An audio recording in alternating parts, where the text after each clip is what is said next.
ہرات میں ایک سادات خاندان کے نوجوان فوت ہو گئے. ان کی بیوی اپنی بچیوں کو لے کر سمرقند ہجرت کر گئیں کہ کوئی اسباب معیشت نہیں تھے ہرات میں. تو وہاں پتہ کیا کوئی سخی سردار ہو، تو پتہ چلا ایک مسلمان بڑا سخی سردار ہے اور ایک مجوسی آگ کا پجاری بڑا سخی سردار. تو مسلمان کے پاس گئی اور کہا کہ میں آل رسول سے ہوں، بیوہ ہوں، مسافر ہوں، میری بچیاں ہیں، مجھے ٹھکانہ چاہیے. اس نے کہا کوئی تیرے پاس سند دلیل؟ وہ کہنے لگے میں پردیسی کہاں سے لاؤں سند دلیل؟ وہ کہنے لگا یہاں تو ہر آدمی کہتا میں آل رسول ہوں. تو چلی گئی مجوسی کے پاس، آگ کا پجاری، کہ میں مسلمانوں کے نبی کے خاندان سے ہوں، پردیس میں ہوں، ٹھکانہ چاہیے. اس نے ایک دم اپنے بیوی کو ساتھ بھیجا جہاں بچیاں انہوں نے مسجد میں بٹھائی تھی، لے کر اپنے گھر آ کے سمرقند ٹھنڈا علاقہ ہے، کھانا کھلایا، سلایا. رات کو مسلمان سردار نے خواب دیکھا، جنت میں خوبصورت عالیشان محل ہے سونے چاندی کا، دروازے پر اللہ کے نبی کھڑے.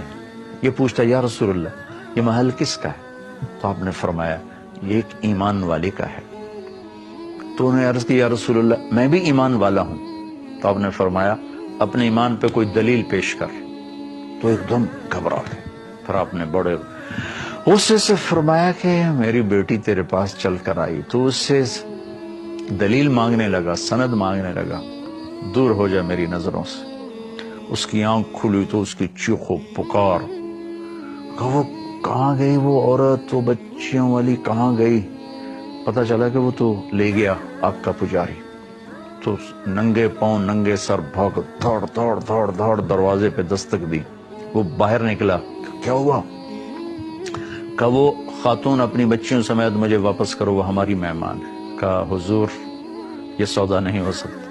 وہ کہنے لگا 300 دینار لے. 300 دینار بہت بڑی رقم تھی اس زمانے میں. کہا 300 دینار لے لو، وہ خاتون بچیاں مجھے دے دو. کہا حضور بن دیکھے کا سودا کیا تھا، اب تو دیکھ چکا ہوں، اب کیسے واپس کروں؟ آپ نے خواب دیکھا، میں نے بھی خواب دیکھا.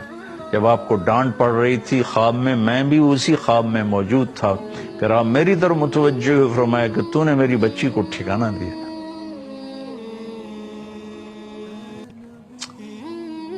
اللہ نے تیری اور تیرے سارے خاندان کی بخشش کر دی ہے اور تیرے لیے جنت کا فیصلہ کر دیا ہے.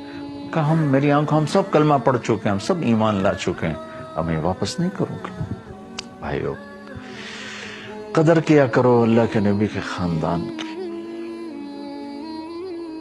جہاں بھی ہیں قابل قدر ہیں، قابل قدر ہیں. کیونکہ یہ سلسلے جا کر ملتے ہیں وہاں جہاں جا کر ساری عزتوں کی انتہا ہو جاتی، انتہا ہو جاتی.